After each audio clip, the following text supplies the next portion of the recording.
So that's 5th Avenue, Spur Drive North. That's the Parkway. This is the building.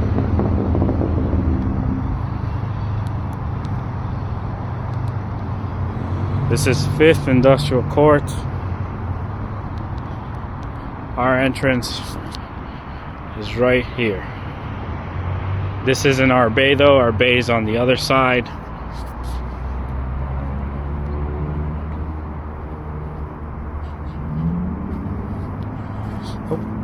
So here's our entrance. You come around the back of the building. So 5th Industrial Court. Come around the back side of the building. This is our parking lot. These 3 are yours. The other ones, whatever's open, you can take. Here's our bay door, our back door. These are all separate units. So the video you're about to see is the old shop I used to have in New York. This was a car audio alarm installation shop. So it had a full showroom, an installation bay, and a stock room. And this is where also we performed the shipping responsibilities for the e-commerce business. So this is kind of where it all started. Started this shop with a personal loan of 10 grand that I took out under my name. I paid the security deposit. The first month's rent, last month's rent came out to about $5,000. Put about $3,000 into the place, furniture, revamping stuff, and then about $2,000 into equipment and like just little needs and stuff. At that point I was already making enough money with my business to pay the rent. So I moved in with my mom. I lived in her basement. She was not charging me anything. So I only was responsible for the rent and the utilities. Altogether it was about $2,200 at that time. And I was covering all of that with the online business and doing some installs. We were doing crazy installs for crazy prices. And when I say installs, I mean installations of equipment into people's cars. So we were giving people crazy deals because we were brand new. So like I was running ads on Facebook. I was trying to find people anywhere. And I was doing whatever it took to get those lights to stay on and to keep the business rolling forward. So this was at the end of 3 years. What the place looks like, where we were. The location made sense. It wasn't like super busy traffic, but it made sense. And it's a real life business, a real life store. And one of the lessons, I learned many lessons here, and I want to show you what that looked like and give you an idea. I told you it took about 10 grand to get in there and set it up, but then slowly by surely you take one step at a time and build the rest of it. But here, I'll play the videos. These videos were also what I was showing to people because I was trying to sell the business, and ultimately I gave myself too short a time frame to try to sell it, so I was not able to. You come in. This is the showroom. The showroom is fully functional, so all this stuff turns on and works. All this audio stuff turns on and works. So I can turn this amp on, this on. You pair your phone, it'll turn on, it'll make noise. We have JBL, Pioneer, Kicker, Infinity, DS18, Audison. I'll show you where to get these brands from. Here's a little bit of stock.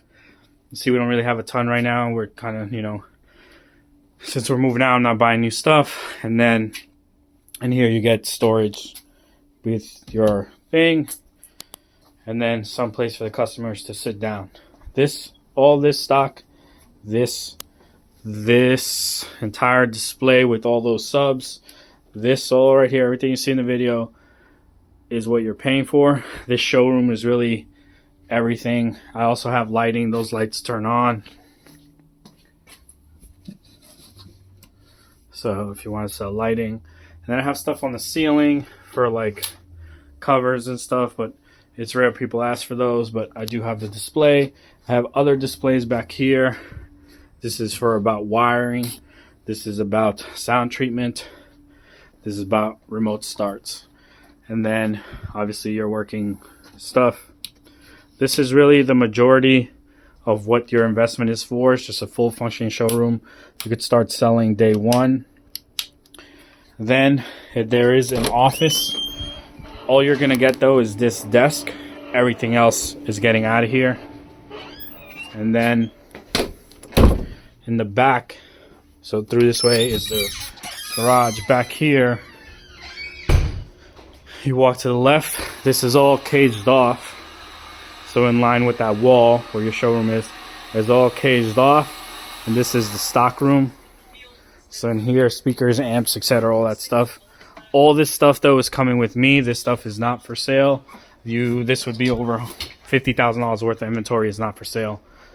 That stuff you do get up there, included in the sale.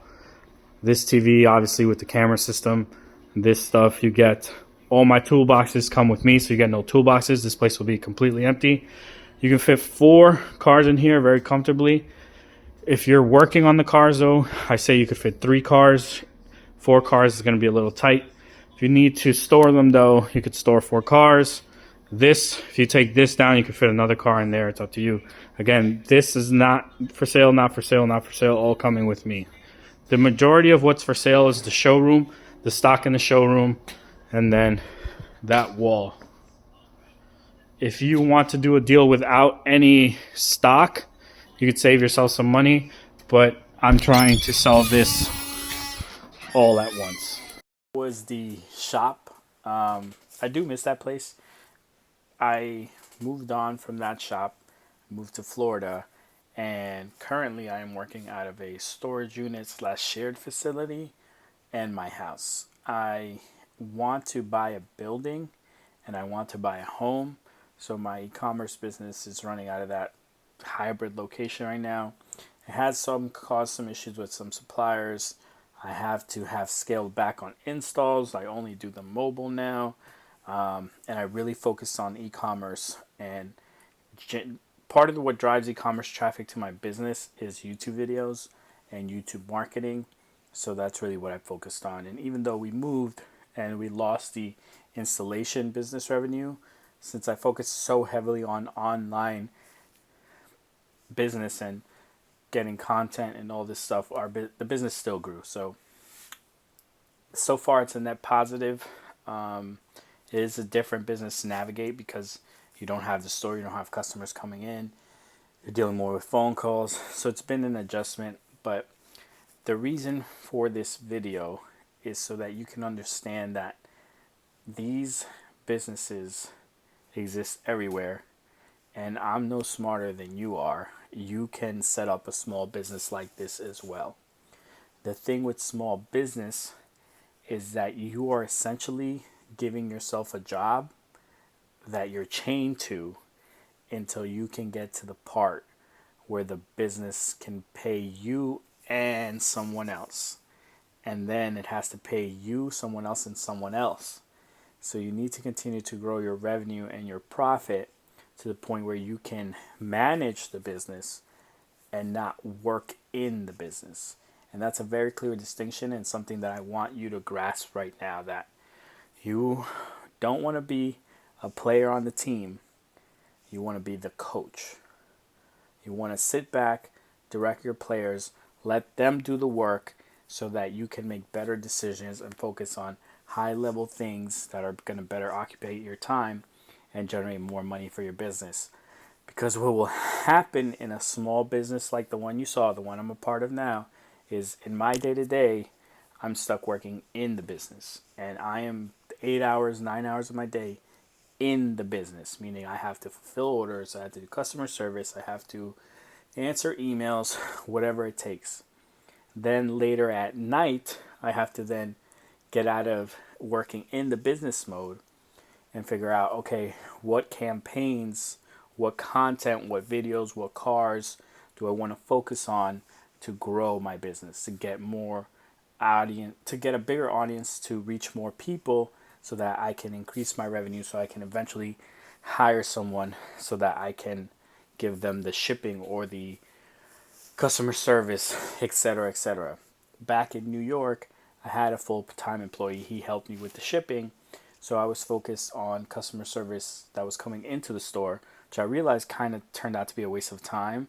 So we went to appointment only, and then I focused only on growing the business and making YouTube content. Because the thing about your business, the work you want to work on, maybe you're asking yourself, should I be working on this? Should I try to hire someone for this?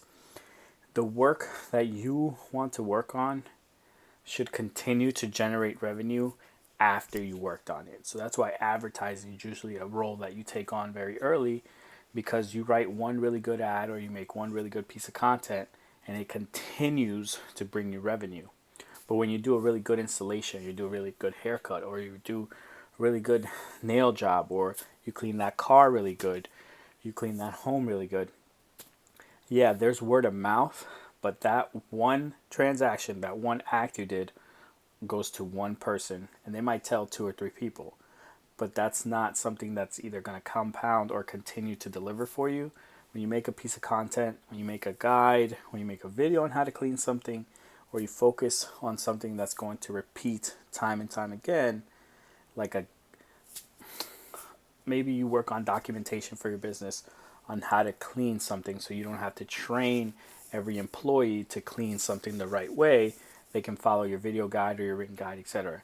That's the things you work on, because they continue to deliver value and bring, believe it or not, more revenue to your business long term. So that guide shrinks the amount of time that you spend training your employee. You get more time to do other things to grow your business. Your employee gets to focus on training that's direct, and they're not listening to someone who told them to do it wrong and then you have to correct them, etc. So there's multiple layers, but if you ever ask yourself, hey, what should I be working on? Something that impacts the business long term. But as a small business, most of the time in the beginning, you're going to be working on things that are just things that need to get done for the business to continue to operate. And that's okay. You just want to get to the point where you can delegate that stuff and work on things that are going to help grow the business, get you more customers, or set up systems, processes that help the business continue forward without you. That's the main reason for this video. The main lesson I want you to learn is, at first, it may feel like a job you're shackled to, and you need to get to the point where you can make enough money to pay other people to do the job that you were doing. If your business can't get to that point, you need to rethink your business strategy. Your pricing's off, something's off, or the business might not be worth it. You might be like, hey, there's no one else in the field I'm in. There's no one else in this business. It's very small competition. And now you know why, because there isn't enough meat on the bone for multiple people to eat. Like, I'm not going to keep talking, but here's an example already. The iPhone costs like, I think altogether like $350 with all the specs and stuff. I know there's cheaper. They can make it cheaper, but like, let's say the list of all components, the labor, someone actually assembled it, $350. They charge you $1,200 for it. Those other, let's call it $1,000, go to pay everyone in that business, shareholders, etc. So there's a lot of meat on that bone. So it's worth it to make an iPhone. But if you're making an iPhone for $250 and you're selling it for $275, there's no point in making an iPhone. You're never going to make money. So you have to remember there are big margins in big businesses, and that's why they continue to be big.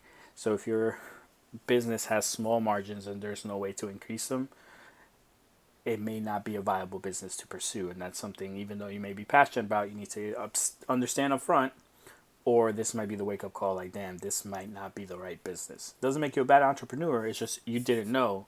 You had to learn the hard way. But all right, guys, I'm going to wrap this video, and I hope you enjoyed it.